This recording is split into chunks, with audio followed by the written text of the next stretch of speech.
So in the last day or two, my YouTube channel has had so many comments about Froch versus Gennady Golovkin that I feel I have to do a video on it. It's clearly a topic that a lot of people are interested in and a lot of people are interested in discussing, so I'll throw in my 2 pennies worth. I have done a video on this previously, it's still online if you YouTube search boxing gossip Golovkin Froch. But let me put down some updated thoughts, because you know, Froch has been inactive, he's getting older. Golovkin's been active, he's had a few more fights, and we're at a different point in time. But hypothetically, it looks like this fight could happen. Golovkin seems to be amenable to the move up in weight for a fight like Froch. Obviously Froch, I don't know if you'll know this, it's not a sort of widely known fact, but Froch in his last fight knocked out George Groves in front of 80,000 people at Wembley. So he's a relatively big draw. And yeah, Froch is seemingly looking for this massive fight that's going to motivate him. And I guess it doesn't come much bigger than Froch Triple G. I guess that's going to certainly get him out of bed to do his sprints in the morning, isn't it? So it's an interesting one. Now, whether it happens or not, I don't think I'm wasting my time by discussing it for 10-15 minutes here, because it's an interesting subject nonetheless. But let me put it this way. The way I view high-level boxing and the way I sum up or analyse a high-level fight is looking at intangibles, variations and proof. I almost look at it like a court case, like I'm a lawyer or a detective looking at evidence. Now let's put it this way. With Floyd Mayweather, you know he's defensively elite. You know that the fact that the fighter opposite him is a huge power puncher doesn't necessarily mean he's going to lose the fight. You know that Floyd is adept on his back foot. You know that Floyd can go up against bigger men. You know that Floyd can move if he needs to. You know that Floyd's got punch variety. You know he can throw a lead right, check left hook. He's got a good jab. Can punch to the body. You get my point. You look at the evidence in front of you. You look at the proof. You look at the capabilities and the variations shown over the course of numerous examples in fights. And you can say that A, B, C and D is probably not going to be the fighter who beats Floyd. And you start to look at what an opponent can bring to the table that offers something different to get the job done. Now with Froch, he's proven at a very elite level. He is beatable. He has lost fights. These are facts. But let me talk you through some of the fighters he's beaten. Mikhail Kessler, Arthur Abraham, George Groves, John Pascal, Glenn Johnson, Jermaine Taylor, Andre Durrell. Do you know what? I'm sure there's more than that. Those are just the names that come off my head. Now, those names, Abraham, Durrell, Groves, Jermaine Taylor, Kessler, Glenn Johnson, they are all better opponents than anyone Triple G has ever beaten. Triple G's best win is either Gill or Murray. The consensus would probably be that Murray is his best win. I'm picking Groves over Murray. I'm picking Pascal over Murray. I'm picking a peak Jermaine Taylor over Murray. I'm picking Kessler over Murray. And the fact that these guys are in slightly different weight classes is utterly irrelevant for the purpose of discussing this fight. Because Froch and Golovkin are in different weight classes.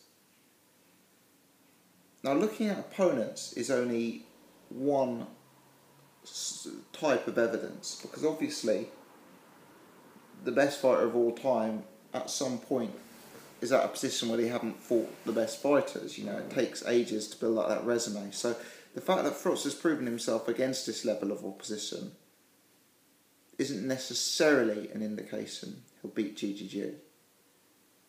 But let's look at Carl Froch and what else he's proven. He has proven an immense level of durability. That punch that George Groves, who is a big power puncher, landed in the first round of their first fight would have knocked out an elephant. You know, the fact that Froch survived that makes me think you need a hammer in the ring to take Carl Froch out. Yeah, he is that tough, that durable, and his jaw is that strong. We know his determination and will to win is exceptional.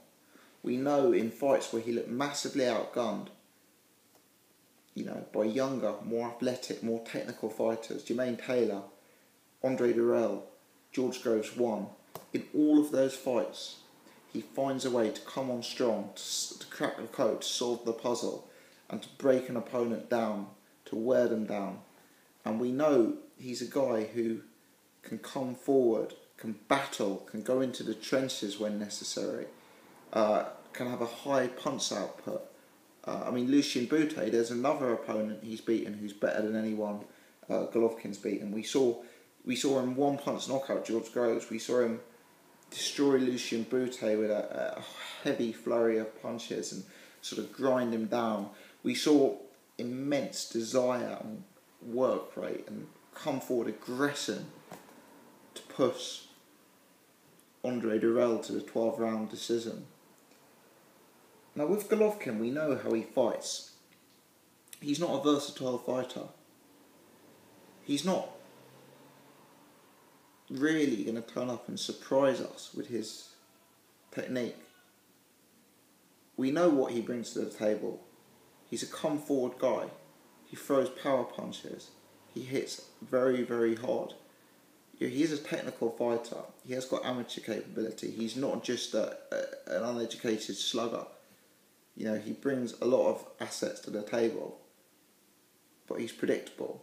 You know, Golovkin is not going to jab and move Froch's, move around Froch and outbox Froch on the outside like Andre Durrell did for the first few rounds. We know that Golovkin's going to come forward, we know that Froch is going to come forward, and we know essentially they're going to have a fight. Now, Golovkin is a very big puncher at 160. However, Froch has fought many big punchers at 168 and never been knocked out. The fact that someone is a big puncher at 160, Arthur Abraham for example, doesn't necessarily mean there'll be a bigger puncher at 168. Where guys who are operating at 168 are probably walking around as cruiserweights day to day. Yeah, cutting down to 168. They'll be 6 foot tall. As I say, they'll be coming to the ring often in the 180s. They'll just be much physically stronger, bigger frame men than the likes of, you know, the Matthew Macklins of this world, who Golovkin's been fighting at times. My point is that we know that Froch has the capability to beat a Triple G type fighter. We've seen him do that time and time again. We've seen him beat people who are more technical than him, who hit harder than him, who come forward against him. We've seen him be outgunned early on, stay on strong, against the odds, turn fights around, you know, grind out a win. And we know what GGG is going to bring to the table. But let's look at GGG's frailties and let's ask whether Froch could exploit them. For me, the frailties are threefold. Firstly, the defence. The defence is open, gaping. This guy is not hard to hit. He couldn't defend Willie Monroe Jr.'s uppercut. He couldn't defend against Martin Murray catching him on the way in. He couldn't defend against Martin Murray catching him with a body shot.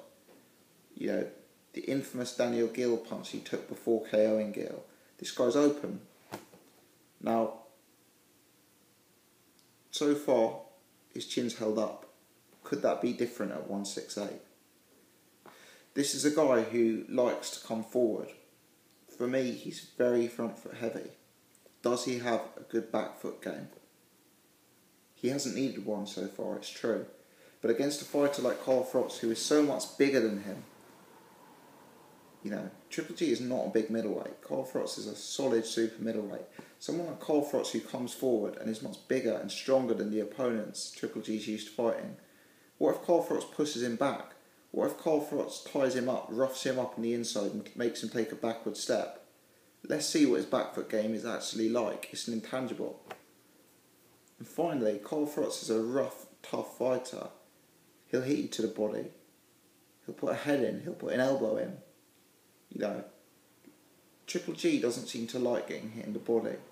Well, I don't think too many people do, to be fair to him, but he's open to the body, and it's a potential weakness for him, especially up in weight. All I'm getting at is Froch is going to test Triple G in a way that Triple G hasn't been tested before. The other thing is stamina. A lot of people said he looked very tired in that Willie Monroe Jr. fight. Let's see how his stamina holds up in weight against someone as relentless as Froch, who hits a lot harder than Willie Monroe Jr. Froch is going to test Triple G in ways he's never been tested before. His stamina, his punching power, his back foot game, his defence. Froch is much more experienced at a high level. He's been in with a lot more proven opponents than Triple G has. In terms of the intangibles, in terms of the unanswered questions, it's all at Triple G's end. With Golovkin, I don't think he brings anything that Froch hasn't seen before. He's just smaller. I think Froch gets the win if these two fight. I'd relatively confidently pick Froch. GGG, he's a good fighter, but he still hasn't fought a top 5 fighter in his own division, and we're now speculating him fighting a top 3 fighter in the division above. Carl will not fold. Murray went 11 rounds with this guy. If Murray went 11 rounds with him, Froch can go the distance. Froch is as hard as they come. And he's going to test GGG's defences, back foot game, inside game, stamina. And we'll see how GGG reacts when suddenly you need a lot more than power to get the job done. It's a big step up in class, it's a big step up in weight, and I think it could be too much. I'm with Froch on this one. Let me know your thoughts. As always, thanks for watching.